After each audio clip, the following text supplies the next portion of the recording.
ওরা নেকলেস কেনা নেকলেস প্রীতি শিখাইয়া তিনি পাগল বানাইলেন।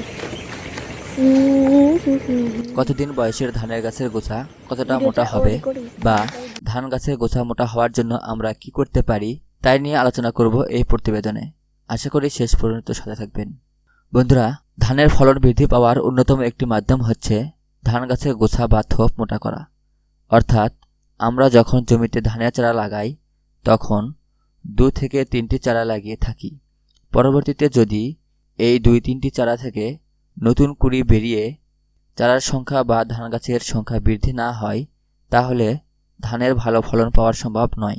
স্বাভাবিকভাবেই ধানের গাছের গোছা মোটা হয়, তবে আমরা যদি ধান গাছকে একটু সহযোগিতা করি তাহলে ধান গাছের গোছা দ্বিগুণ ও অতি দ্রুত মোটা হবে। এতে ধানের উৎপাদনও বৃদ্ধি পাবে। এখন কথা হলো আমরা ধান গাছকে সহযোগিতা করব কিভাবে। তাহলে শুনুন, যখন ধান গাছের বয়স 20 থেকে 25 দিন হবে এ সময় ধান গাছের গোড়া থেকে নতুন কুঁড়ি বেরোতে থাকে, আর তখনই জমিতে সালফার প্রয়োগ করা প্রয়োজন। 30 থেকে 35 দিন বয়সের ধানের জমিতেও প্রয়োগ করতে পারেন, তবে 20 থেকে 25 দিন বয়সে প্রয়োগ করলে বেশি উপকৃত হওয়া যায়। সালফার একটি গ্রুপের নাম, বিভিন্ন কোম্পানি বিভিন্ন নামে এটি প্রচার ও বাজারজাত করে থাকে। সিনজেন্টা কোম্পানি এটির নাম দিয়েছে থিওফিট, হেকিম কোম্পানি এর নাম দিয়েছে হেভিট। এভাবে কোম্পানিগুলো বিভিন্ন নামে সালফারকে বাজারজাত করে থাকে। আপনারা এটি অবশ্যই গ্রুপ দেখে ক্রয় করবেন। এই সালফার আপনারা কিভাবে জমিতে প্রয়োগ করবেন? বন্ধুগণ, এটি জমিতে স্প্রে করে দেওয়া যায়, আবার ইউরিয়া সারের সাথে মিশিয়ে জমিতে প্রয়োগ করতে পারেন। স্প্রে করে দিতে চাইলে 1 কেজি সালফার 45 লিটার পানিতে মিশিয়ে 1 বিঘা জমিতে প্রয়োগ করা যাবে। পক্ষান্তরে 1 কেজি সালফার 8 কেজি ইউরিয়া সারের সাথে মিশিয়ে 1 বিঘা জমিতে প্রয়োগ করা যায়।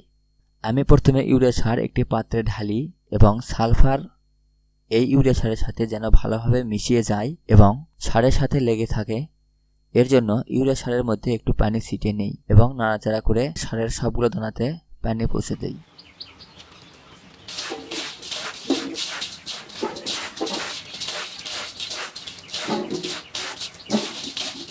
এবার হেকিম বাংলাদেশ কোম্পানির হেভিট এর প্যাকেটটি কেটে সারের মধ্যে সালফারগুলো ঢেলে দেব।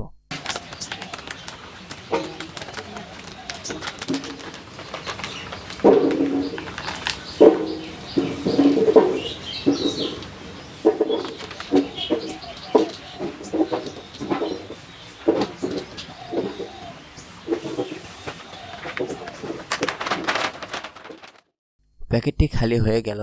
এবার সারের সাথে সালফার ভালোভাবে মিক্স করে নেব।